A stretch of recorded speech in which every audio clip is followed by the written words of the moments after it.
Cuba kita bayangkan, orang yang Allah nak bagi rahmat, apa dia bagi?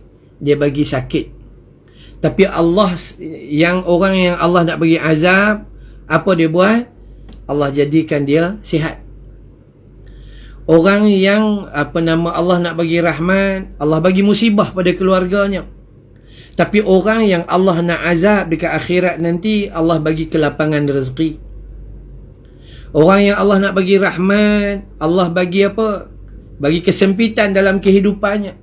Tapi pada orang yang nak Allah bagi azab, maka Allah dia bagi kenyamanan dalam kehidupannya. Dan orang yang Allah nak bagi rahmat, Allah bagi kekurangan rezeki. Tapi orang yang Allah nak bagi dia azab, maka Allah bagi dia keamanan dalam segala bentuk kehidupannya.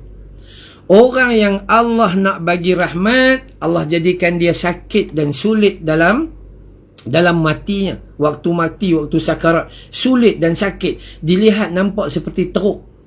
Tapi apabila Allah nak bagi azab, maka Allah jadikan matinya itu ringan. Nampak seperti ringan.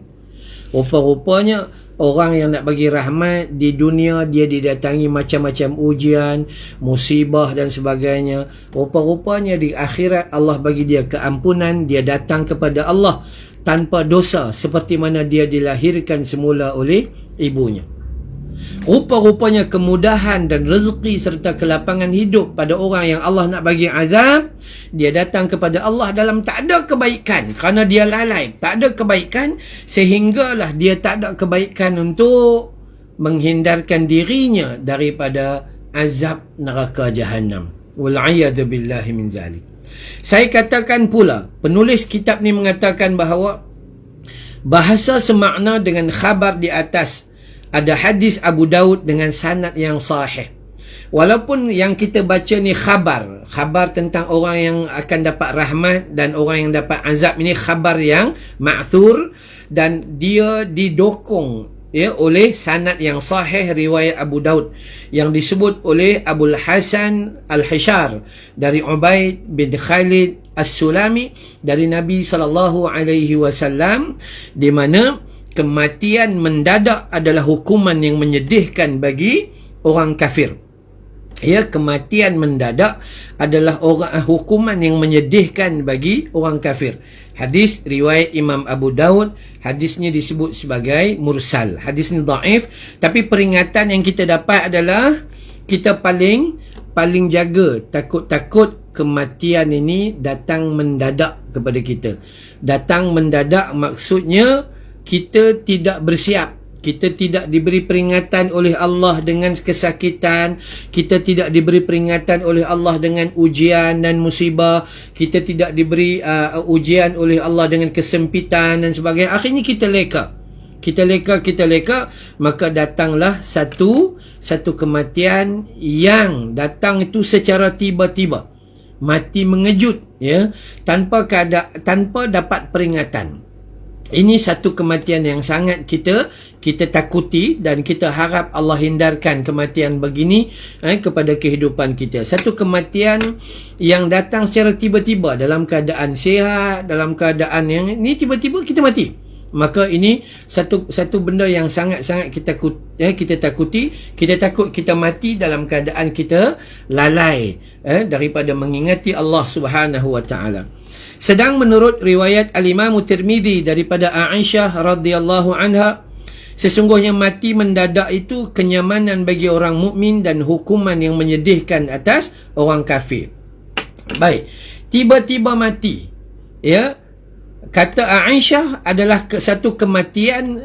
Bila mati yang mendadak bagi orang mukmin adalah satu kenyamanan. Kenapa? Bagi orang mukmin maksudnya dia bila-bila masa saja, apabila datang kematian dia ready. Dan setiap hari dia beramal mengikuti sunnah Nabi SAW. Setiap hari dia beriman kepada Allah dengan tidak syirik. Setiap hari dia mengikuti sunnah dengan tidak bid'ah. Setiap hari dia beramal saleh. Setiap hari dia minta ampun. Setiap hari dia buat kebaikan. Dan dia tidak pernah memutuskan hubungan dia dengan Allah Subhanahu wa taala. Tiba-tiba dia mati. Maka kematian itu, kata Aisyah, itu suatu kematian yang nyaman bagi orang mukmin.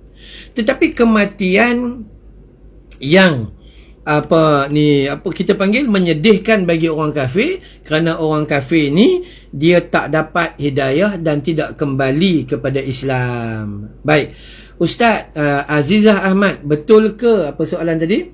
Betul ke dengan membaca 2 ayat terakhir daripada surah At-Taubah dapat mengelak daripada mati mengejut? Baik, kalau kita kata dalam kitab, ada jumpa dalam kitab, ya, Azizah Ahmad dan yang lain-lain, ada jumpa dalam kitab, ada jumpa dalam kata-kata, tetapi ada jumpa tak dalam sunnah, tak ada.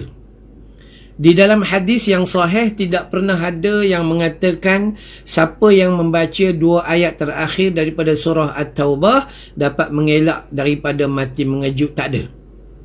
Ya, tak ada.